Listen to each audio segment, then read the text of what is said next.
네, 오늘은 부활절입니다.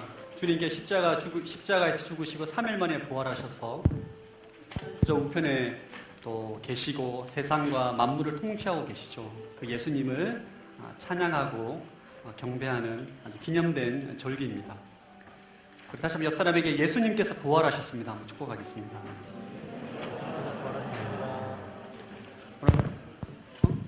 예수님의 부활을 기뻐하고 또 부활신앙을 함께 배우는 시간을 가지기를 원합니다. 특별히 오늘 말씀을 좀 듣기 전에 한 가지 좀 기도를 하고 말씀을 듣기를 원합니다. 지난주에 굉장히 대한민국에 슬픈 사건이 일어났었습니다. 진도 앞바다에 세월호 침몰로 인해서 또 수많은 또 실종자가 발생하고 모든 국민들이 지금 슬퍼하고 마음 아파하고 있는데 우리 시간 한번 우리 세월호 침몰로 인해서 슬픔 가운데 잠겨있는 유가족들을 위해서 한번 기도하기를 원합니다. 하나님, 그 유가족들 가운데 하나님의 평강을 허락하여 주시고 아직까지 구조되지 못한 그 모든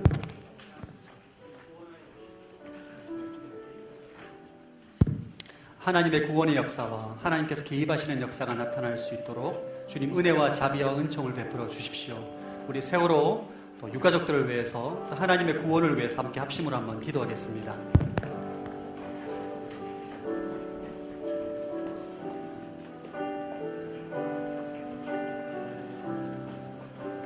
우리 모든 국민들한테 일어날 수 있도록 축복하여 주시옵소서. 사랑하는 자녀를 잃은 그 부모님들의 마음을 위로하여 주시옵소서.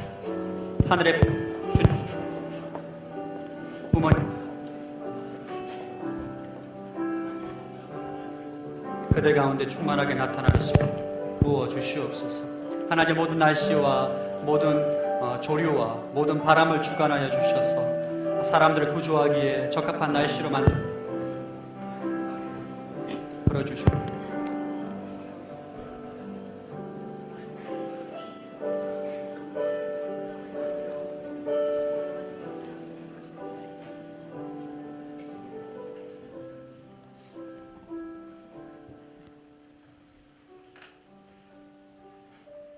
사랑하는 주님, 감사합니다. 대한민국이 슬퍼하고 있는 사건 가운데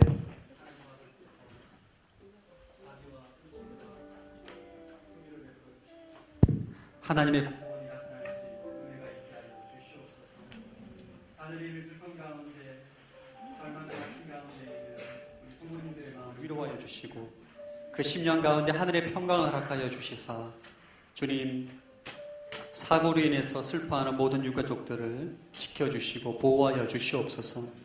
아직까지 구조 작업을 하지 못한 부분들이 많이 있습니다. 주님, 구조 작업을 하고 있는 모든 구조대원들 가운데 지혜와 능력과 용기와 담대함을 허락하여 주셔서 구조 작업이 온전하게 이루어질 수 있게 도와주시고 하나님의 구원 사건이 일어날 수 있도록 역사하여 주시옵소서. 감사드리오며 살아계신 예수 그리스도 이름으로 기도합니다. 아멘.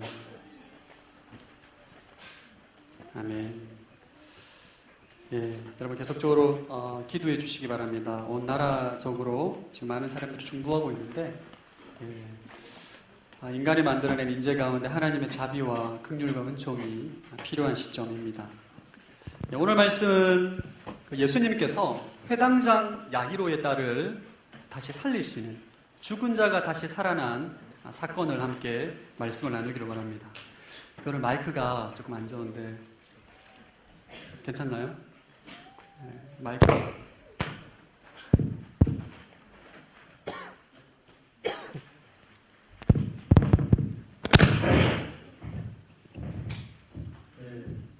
한단가 너무 내려오니까 또 어려움이 발생하나요? 오늘 말씀은 회당장 야이로의 딸이 다시 살아난 사건입니다. 죽었던 사람이 다시 살아났던 사건, 기적이죠. 인간의 상식과 합리적으로 볼 때는 말도 안 되는 사건입니다. 있을 수 없는 일이 오늘 본문 말씀에 보면 일어납니다. 오늘 첫 번째 다루고 싶은 주제는 죽음의 문제 앞에서라는 주제를 가지고 말씀을 함께 나누기를 원합니다. 우리 누가복음 8장 40절에서 42절 말씀 한번 이 본문의 배경이 되는 말씀이죠. 한번 읽어보겠습니다. 시작. 예수께서 돌아오시자 많은 사람들이 그분을 반겼습니다. 그들 모두가 예수를 기다리고 있었습니다. 그때 야이로라는 회당장이 와서 예수의 발 앞에 엎드리며 자기 집에 와달라고 간절히 애원했습니다. 12살 된 자기 외동딸이 죽어가고 있었기 때문입니다. 예수께서 그리로 내려가서 하시는데 많은 사람들이 밀어댔습니다. 네, 오늘 본문의 배경은 그 야이로라는 회당장, 그 이름이 야이로입니다. 그 야이로가 오늘날 예수님께 찾아가서 그 발 앞에 엎드려서 자신의 외동딸이 죽어가고 있다. 살려달라. 예수님 살려주십시오라고 간절히 기도하고 간구하는 장면이 오늘 본문의 배경이에요. 회당장은 유대인들 중에서 특별히 선택된 사람입니다. 지도자입니다. 상류층인 거죠. 우리로 말하는 교회나 성전에 해당되는 유대 회당에서 실무를 맡은 책임자여 종교 지도자입니다. 이 회당장은 되게 바리새파 사람들처럼 예수님에 대해서 비판적인 시각을 가지고 있었습니다. 왜냐하면 예수님으로 인해서 자신의 전통적인 종교가 흔들렸기 때문인 거죠. 그래서 바리새파 사람들과 서기관들과 이 회당장들은 예수님과의 관계가 불편한 관계예요. 좋아하지 않는, 싫어하는 사이인데 이 야이로는 자신의 사회적인 지위, 신분, 자존심 그런 것과 상관없이 예수님 무릎 앞에, 예수님 발 앞에 무릎을 꿇고 엎드려서 자신의 딸을 구원해달라. 간절히 간구하고 애원하는 장면이 오늘 본문의 배경입니다. 오늘 본문에 나오는 야이로를 통해서 우리는 세 가지 사실을 발견합니다. 첫째는 인간이 죽음 앞에서 무력하다는 거예요. 야이로는 유대 지도자들이죠. 유대 지도자 가운데 한 사람입니다. 종교 지도자이고 그에게 권력과 힘과 능력이 있고 부리는 사람이 있음에도 불구하고 사랑하는 외동딸의 죽음 앞에서는 어찌할 바를 모릅니다. 어떤 인간도 돈을 가지고 있다고 하더라도 권력이 있다고 하더라도 만리장성을 건축한 진시황도 죽음 앞에서는 어떻게 할 수 없었던 거죠. 역사 이래로 죽음을 이긴 인간은 없습니다. 죽음 앞에서 모든 인간은 무기력해지는 거죠. 죽음 앞에서는 또 사람 인생의 거품이 빠지게 돼 있어요. 여러분이 장례식에 가게 되면 생각이 굉장히 깊어집니다. 자신의 삶을 돌아보기도 하고 나는 과연 인생을 잘 살고 있는가. 사람의 죽음에 직면하게 되면 인생의 본질을 깨닫게 돼요. 세상의 헛된 부귀영화를 쫓아가던 인생도 자신의 질병과 가족의 질병을 맞닥뜨리게 되면 인생의 본질을 바라보게 됩니다. 인생이란 뭐냐? 우리가 과연 이 땅에서 열심히 살아가야 되는 이유와 목적은 뭐냐? 이것에 대해서 고민하게 되는 거죠.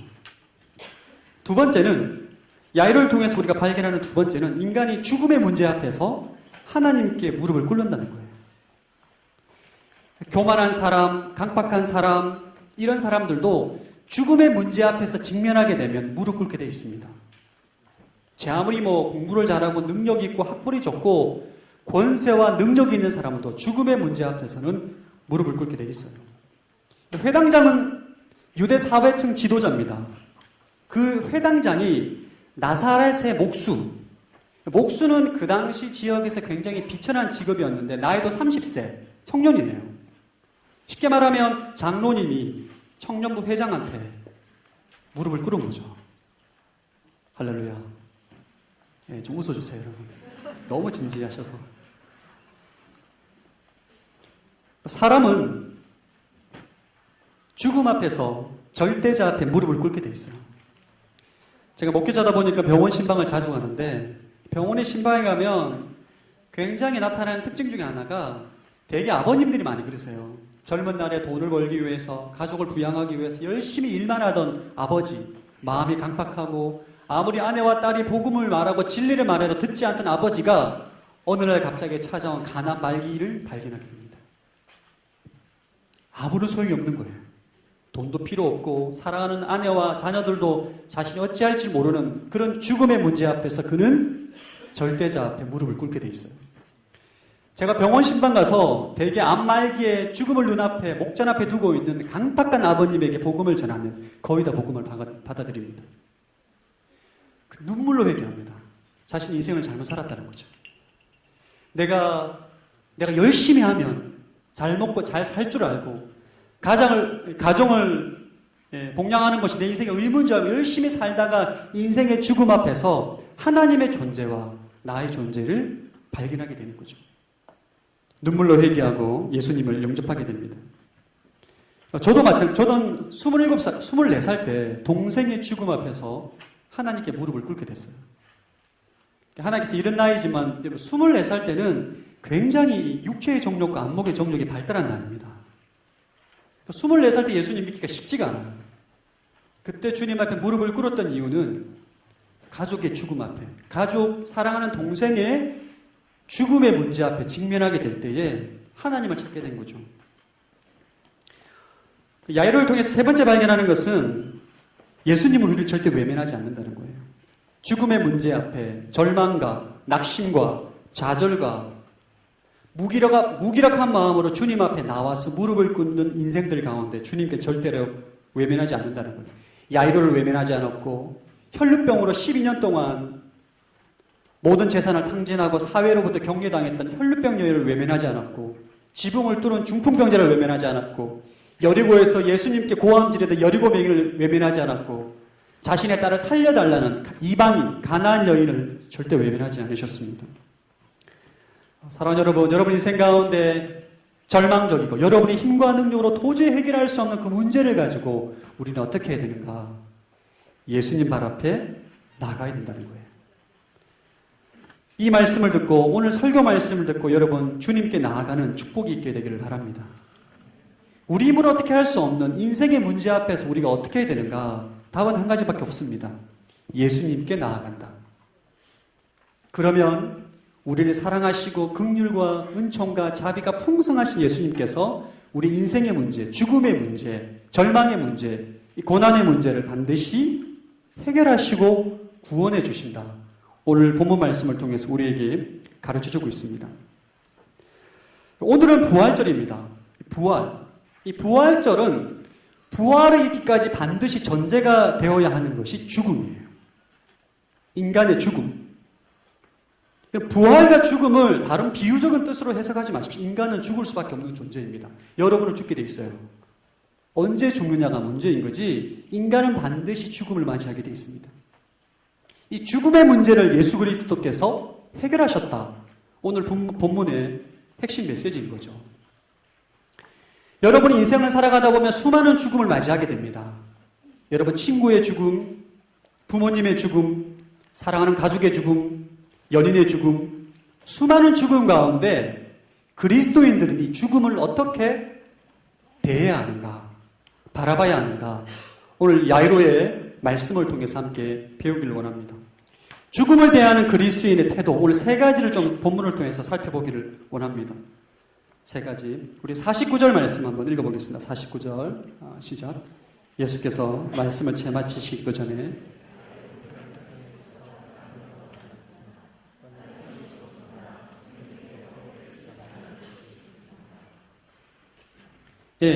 문제가 발생했습니다. 야이로가 예수님을 데리고 외양딸을 고치러 가는 도중에 딸이 죽어버렸습니다. 더 이상 손도 쓸 수 없는 거죠. 그나마 생명의 조금이 살아남아있을 때에는 작은 가능성이 있었던 것 같으나 완전히 끝난 거예요. 게임 오버입니다. 게임 오버. 죽음 앞에 절망하고 낙심하고 있는 야이로에게 오늘 예수님께서는 세 가지 메시지를 말씀합니다. 딸이 죽었어요. 사랑하는 딸, 12살 딸, 12살 된 딸, 인생의 꽃이 막 피기 시작한 딸이 눈앞에서 죽은 거예요. 이런 것을, 여러분, 자녀가 죽는 것을 경험하는 부모님은 상상을 초월할 수 없는 고통 가운데 시달리게 되는 거죠. 그런 야이로에게 오늘 예수님께서 세 가지 말씀을 하십니다. 이 말씀은 오늘날 살아가고 있는 저와 여러분들 가운데 우리가 죽음에 대해서 어떻게 대해야 하는가, 죽음을 어떻게 바라보아야 하는가, 수많은 사람들이 죽어가고 있는 이 땅 가운데 우리 그리스도인들은 어떤 삶을 살아야 하는가에 대해서 가르쳐주고 있어요. 저는 오늘 예수님 말씀을 통해서 여러분 삶 가운데 죽음의 문제를 뛰어넘는 부활의 능력을 경험하게 되길 바랍니다. 부활은 죽음의 문제를 뛰어넘는 거예요. 인간의 한계를 뛰어넘고 합리적인, 이성적인 사고를 뛰어넘는 초월적인 하나님의 능력인 줄로 믿습니다. 첫 번째 메시지는 두려워하지 말고 믿어라입니다. 우리 50절 말씀 한번 읽어보겠습니다. 50절 시작.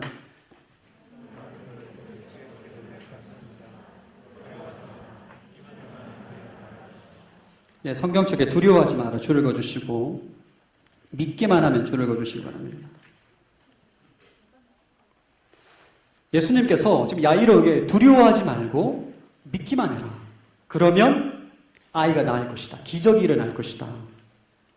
두려워하지 말고 나를 믿으라는 거죠. 왜냐하면 예수님께서 내가 죽음의 권세를 이겼다. 죽은 자를 살리시는 능력이 있기 때문에 나를 믿으라 라고 말씀하시는 거죠. 성경에 보면 예수님께서 죽은 자를 살리신 사건이 3번 있습니다. 나인성 과부의 아들, 오늘 본문에는 야이로의 딸, 그리고 3번째는 나사로. 나사로는 사실 죽어서 이 살이 부패되어서 냄새가 심히 나는 상황이었음에도 불구하고 예수님께서 완전히 살리시는 거죠. 죽음 앞에 직면한 그리스도인들 가운데 예수님께서 뭐라 말씀하시느냐? 두려워하지 말고 나를 믿어라. 오늘 본문에 보면 우리가 한 가지 사실을 발견합니다. 뭐냐 하면 믿음의 가장 강력한 적은 두려움입니다. 두려워하지 말고 믿어라. 여러분이 하나님을 믿고 신뢰하는 데 있어서 가장 강력한 적은 두려움이에요. 염려, 걱정, 근심, 이것이 두려움의 가장 강력한 적입니다. 제가 세워보지 못했지만 수많은 목사님들 설교에 보면 두려워하지 말라가 성경에 366번 나온다라고 말합니다. 제가 어제 세다가 포기했어요. 도저히 못 쓰겠더라고요. 어떻게 셌는지 모르겠지만 어쨌든 두려워하지 말라가 성경에서는 굉장히 많이 나옵니다. 왜냐하면 두려움이 우리의 믿음을 가로막기 때문입니다. 사람이 두려움에 사로잡히면 믿음의 눈으로 하나님을 바라볼 수 없어요. 마치 베드로가 예수님을 바라보고 물 위를 걸어가다가 파도를 보고 두려움에 사로잡힙니다. 그때 그가 파도에 다시 빠지게 되는 거죠. 두려움에 사로잡히게 되면 우리 눈에 있던 모든 믿음의 관점이 다 사라집니다. 민수기 13장에 보면 가나안 땅을 정탐했던 12명의 정탐꾼이 나옵니다. 여러분이 잘 알고 있는 긍정적인 보고를 하는 정탐꾼은 갈렙과 여호수아죠. 나머지 10명의 정탐꾼은 부정적인 보고를 합니다. 이 10명의 정탐꾼이 뭐라고 보고하냐면 아낙 자손들이 너무 크다. 그들에 비하면 우리는 메뚜기다. 200만 명이 모여있는 이스라엘 백성들 앞에서 이 메뚜기라는 단어가 이스라엘 백성들 심령에 새겨지는 거예요. 10명의 정탐하고 200만 명의 이스라엘 백성들을 가나안 땅에 가보질 않았어요. 그런데 10명의 두려움이 200만 명의 이스라엘 모든 백성들의 마음에 심어지게 됩니다. 나타난 결과 하나님을 원망하고 불평하고 애굽으로 돌아가자라고 하나님을 끊임없이 원망하고 불평합니다. 믿음의 관점이 다 사라져버리는 거예요. 여러분들이 두려움이 많은 사람들과 대화를 하다 보면 여러분의 믿음의 관점이 사라집니다. 그러나 성령에 충만하고 하나님의 관점을 가지고 있는 사람들과 말하고 대화하고 교제하다 보면 여러분의 믿음의 관점이 커지게 되는 거예요. 믿음의 눈으로 하나님을 바라보게 되는 것입니다. 두려워하지 말고 나를 믿으라. 이것은 죄와 사망의 권세를 이기신 예수님을 믿으라는 거예요. 성경은 예수님께서 죄와 사망을 이기셨다. 명확하게 우리에게 기록하고 있습니다. 디모데후서 1장 10절 말씀 한번 읽어보겠습니다. 디모데후서 1장 10절 읽어보겠습니다. 시작.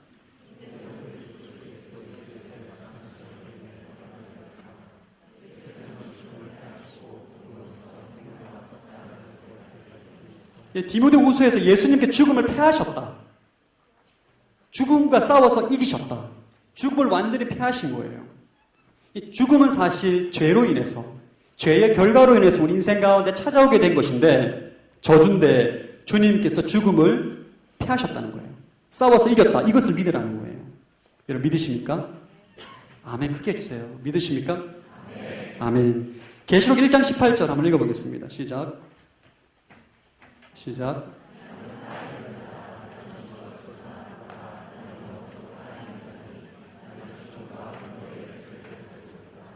예, 죽음과 음부의 열쇠를 가지고 있다. 죽음의 열쇠를 가지고, 죽음의 문을 닫고 열고 주님의 손 아래 있다는 거예요. 죽음도 예수님께서 주관하는 것이다. 이것을 믿으라는 거예요. 우리 고린도전서 15장 55절 한번 읽어보겠습니다. 시작.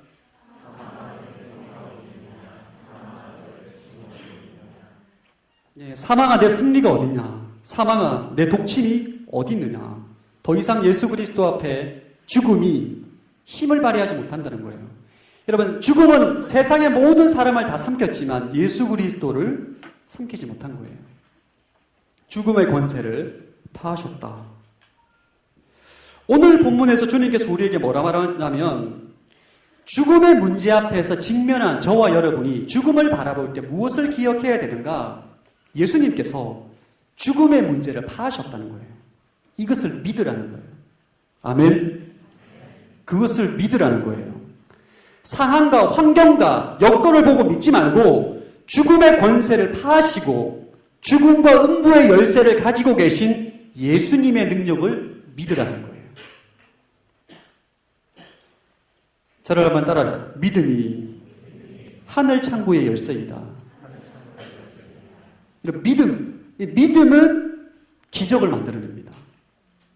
하늘나라에 엄청난 보물과 보화가 숨겨져 있는데 하늘 창고에 숨겨져 있는 모든 보화와 보물을 우리가 누릴 수 있는 방법은 믿음의 열쇠예요. 믿음의 열쇠.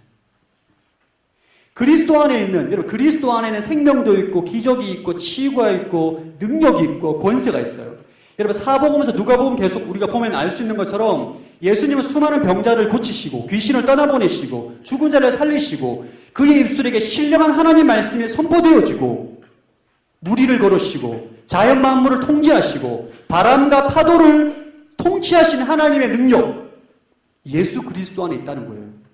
이것을 우리가 어떻게 받아 누릴 수가 있는가? 믿음이에요. 믿음. 그럼 제사함의 은혜를 어떻게 누릴 수 있습니까? 여러분 제사함 받으셨습니까? 아멘 소리가 너무 적은데요. 여러분 제사함을 받으셨습니까? 어떻게 제사함의 은혜를 누릴 수가 있어요? 어떻게 누릴 수 있어요? 예수 그리스도께 십자가에 죽어서 피를 흘리심으로 그것을 믿음으로 내 죄가 사해졌다는 것을 그 축복을 누리게 되는 거예요. 믿음으로 제사함의 은혜를 누리게 되는 거예요. 여러분 그렇죠? 어떻게 구원을 받습니까? 여러분 어떻게 영생을 소유하게 되었어요? 어떻게 하나님의 자녀가 되었습니까? 예수 그리스도가 내 인생의 구주임을 마음으로 믿고 영접함으로 우리가 하나님의 자녀가 되는 권세를 얻게 되는 거죠. 성경에서 계속적으로 예수님께서 계속 믿음을 말씀합니다. 믿음이 너를 구원하였다. 믿음이 너를 죄사함 임하게 되었다. 믿음으로 내가 눈을 뜨게 되었다. 믿음으로 내 병이 고침을 받았다. 계속적으로 믿음을 말씀하시면서 우리에게 뭘 말씀하시는가? 믿으라는 거예요. 예수, 내가 죽음의 권세를 파하고 죽음과 음부의 열쇠를 쥐고 있다는 것을 믿으라는 거예요. 우리가 하나님을 믿을 때에, 그분의 말씀을 믿을 때에, 그분의 능력을 믿을 때에 하나님의 능력이 내 인생 가운데 임하게 될 줄로 믿습니다. 이것이 하나님 나라의 원리예요. 우리 이사야 53장 5절 말씀 한번 읽어보겠습니다. 이사야 53장 5절 시작.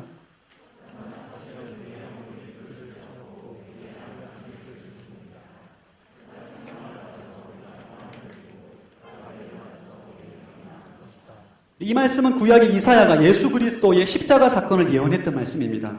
그가 책망을 받아 우리가 평화를 누리고 그가 매를 맞아서 우리가 병이 나았고 그가 매를 맞아서 2000년 전에 예수님께서 채찍을 맞은 것이 왜 내 병 치유와 상관이 있는 거죠? 어떻게 하면 상관이 있게 되는 거죠? 2000년 전에 예수님께서 로마 병정들에게 채찍으로 맞았어요. 근데 그 채찍으로 매를 맞은 것으로 인해서 우리의 병이 나았다. 이사야가 예언을 하고 있어요. 어떻게 우리가 그 은혜를 받게 돼요? 믿음이죠. 믿음이에요. 여러분이 2000년에 예수 그리스도께서 십자가 피를 흘리심으로 내 죄가 사함을 받고 그가 채찍을 맞음으로 내 병이 낫고 이것을 믿는 거예요. 그 믿으면 그 예수 그리스도 안에 있는 치유와 죄사함과 회복과 기적이 내 삶 가운데 2000년이 지난 지금 내 삶 가운데 임한다는 거예요. 이것이 믿음의 원리입니다.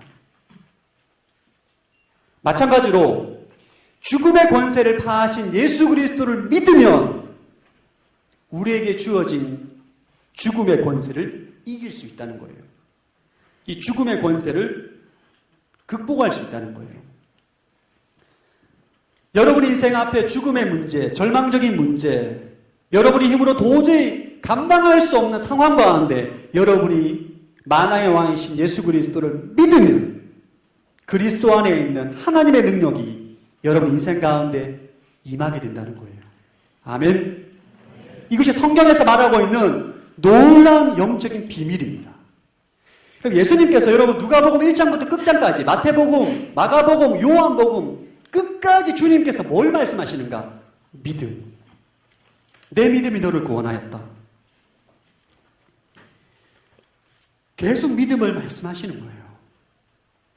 하나님의 나라의 핵심 키워드는 믿음이에요.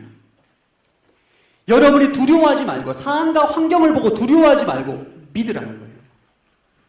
믿으면 예수 그리스도 안에 있는 풍성한 은혜가 우리 삶 가운데 임하게 된다. 아멘. 여러분 가운데 그리스도를 향한 믿음이 자라나게 되길 바랍니다. 그 믿음을 가지고 주님께 나아가게 될 때 야이로가 경험했던, 혈류병 여인이 경험했던, 중풍병자가 경험했던 놀라운 기적과 능력을 경험하게 된다는 거예요.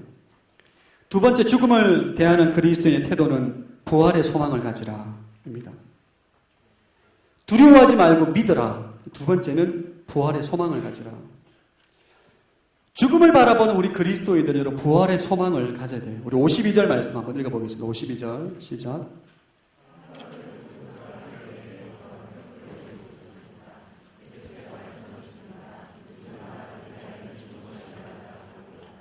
여러분 52절에 이 아이는 죽은 것이 아니라 자고 있다 줄을 그어주시기 바랍니다. 모든 사람들이 지금 야이로의 딸이 죽어서 외동딸이 죽어서 슬퍼하고 눈물을 흘리고 있을 때 예수님께서 충격적인 말을 합니다. 죽은 게 아니라 자고 있다. 예수님 관점이죠. 예수님은 그리스도 안에 있는 모든 성도들은 자고 있다라고 표현을 합니다. 나사로도 지금 죽어서 시체가 썩어가고 있는데 자고 있다. 나사로는 지금 자고 있다. 말하는 거예요. 그리스도인들은 그리스도 안에 죽은 성도들을 바라볼 때에 잠자고 있다라는 관점을 가져야 돼요. 우리 53절 말씀 읽어보고 53절 시작.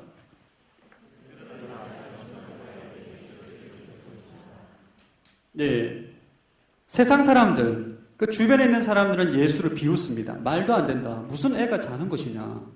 죽었다니까. 세상의 관점과 예수님의 관점은 다르게 돼 있어요. 세상의 관점은 우리 그리스도인들이 그리스도 안에 죽은 성도의 죽음을 잔다라고 표현할 때 비난하고 조롱하게 돼 있습니다. 저를 한번 따라하자. 성도의 죽음은 자는 것이다. 네, 잠자는 거죠. 안식하다가 주님이 다시 오실 재림의 때에 그분의 부활을 해서 그분을 다시 만나는 것입니다. 이게 성도의 죽음이에요. 잠자면서 안식하면서 재림하실 예수 그리스도를 기다리는 것, 이것이 바로 성도의 죽음이에요. 이것이 다른 말로 부활의 소망인 거죠. 우리가 죽음 이후에 다시 만날 재림하실 예수 그리스도를 다시 만날 것을 사모하는 마음으로 우리가 죽음을 맞이하는 거예요. 육체의 죽음으로 잠을 자며 안식하면서 다시 오실 예수 그리스도를 만날 것을 기대하고 소망하는 마음, 부활의 소망을 가지고 우리가 살아가는 것이 바로 그리스도인입니다. 그러니까 여러분은 죽음을 바라보게 될 때 그리스도 안에서 잠을 자는 것이다 라는 관점을 가지고 있어야 됩니다. 데살로니가전서 4장 14절 말씀 한번 읽어보겠습니다. 4장 14절 시작.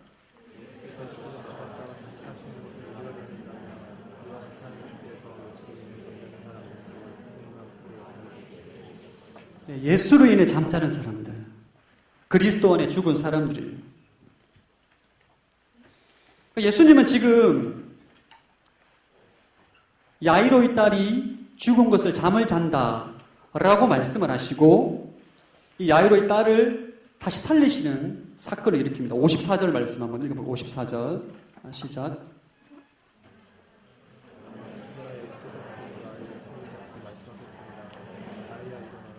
아이야 일어나라 줄을 그어주시기 바랍니다. 예수님께서 야이로의 딸을 다시 살리신 사건은 재림하신 예수님께서 우리를 다시 어떻게 살리실지를 예표하는 것입니다. 마지막 때 예수님께서 우리에게 찾아오셔서 한 사람 한 사람 이름을 부르며 우리를 다시 살리실 거예요. 개똥아 일어나라, 철수야 일어나라, 순이야 일어나라, 영민아 일어나라. 한 사람의 이름을 부르면서 우리를 다시 살리실 것입니다. 우리가 부활했을 때 우리는 신령한 몸으로, 성경에 보면 예수님의 부활한 몸은 육의 몸과 영의 몸이 공존합니다. 부활하셨는데 음식을 먹기도 하고 창에 찔리고 못이 박힌 몸을 제자들에게 보여주기도 하고 만지기도 하는데 시간과 공간을 초월하는 영적인 몸도 함께 보여주는 것을 보게 돼요. 정확히 어떤 몸인지 알 수 없지만 지금과는 다른 신령한 몸으로 부활할 것이다 라고 성경은 우리에게 간접적인 계시를 해주십니다. 부활의 소망을 가질 때 우리가 어떻게 부활하게 되는가를 좀 알아야 돼요. 성경에는 첫째 부활과 둘째 부활이 있습니다. 첫째 부활이 있고 첫째 부활은 성도들의 부활, 둘째 부활은 불신자들의 부활입니다. 우리 첫째 부활은 계시록 20장 4절에서 6절까지 한번 읽어보겠습니다. 시작.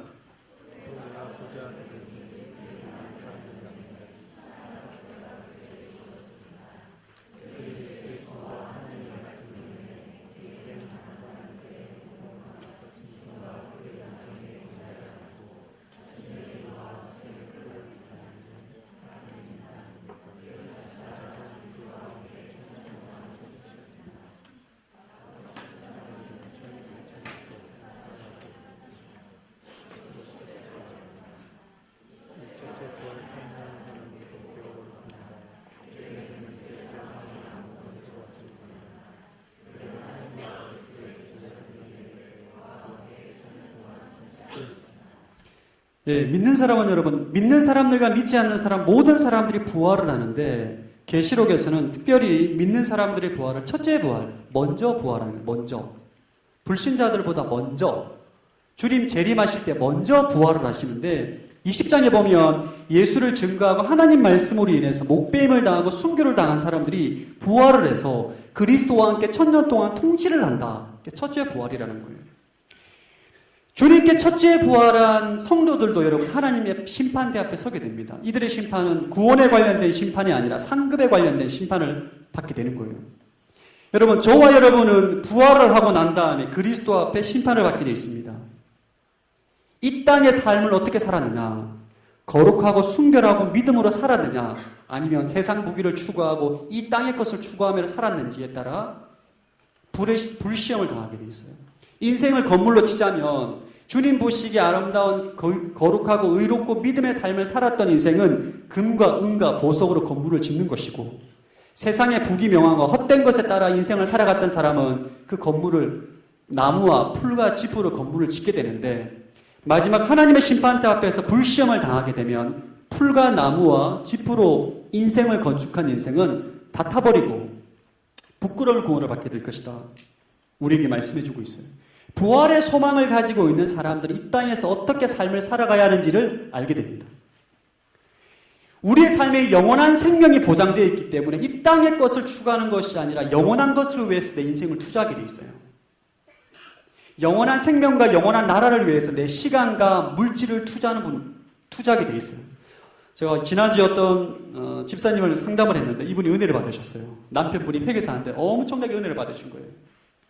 이분이 너무 은혜를 받은 나머지 비전을 선포하시는데 열방 가운데 교회를 100개 개척하겠다. 이분이 지금 베트남과 인도에 2개의 교회를 개척했는데 한 교회를 개척할 때마다 3천만 원이 소요가 돼요. 이 가정, 그 집안이 사실 빚도 많은 집안인데 남편이 버는 모든 돈은 교회를 짓는 것으로, 아내가 버는 돈은 빚 갚는 것으로 서로 약속을 했더라고요. 그 남편분이 말이 압권이에요. 우리가 인생을 하늘의 것을 위해서 투자하자. 여러분이 3천만이 적은 돈입니까? 저는 사실 그런 믿음이 없어요. 할렐루야. 돈도 없고 너무 놀라운 믿음이에요, 사실. 여러분, 그 돈이 많고 적음의 문제가 아니라 내가 인생을 살아가는데 영원한 것을 위해서 내 인생을 투자하겠다는 거예요.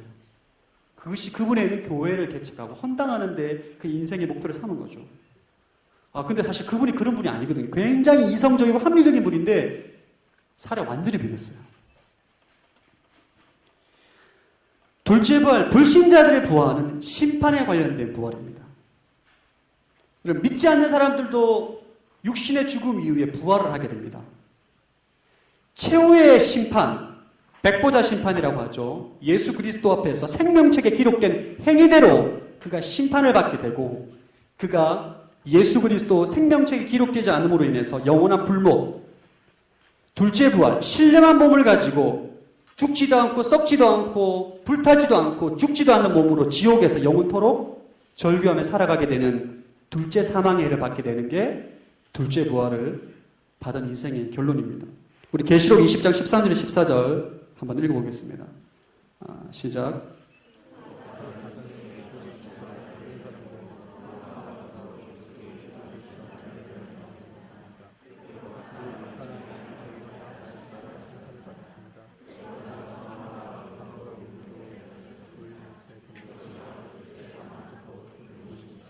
예. 불신자들 부활하고 난 다음에 신령한 몸을 받고, 첫째 사망은 육체의 죽음입니다. 둘째 사망, 영원히 죽지 않는 몸으로 영원한 불못에 가게 되는 사망이 바로 둘째 사망이에요.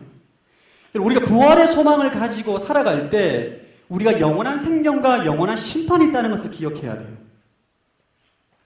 이것을 기억한다면 이 땅에서 방탕한 삶을 살 수가 없습니다. 여러분의 죄를 지으면서도 하나님을 두려워하지 않는 것은 지옥을 믿지 않는 거예요.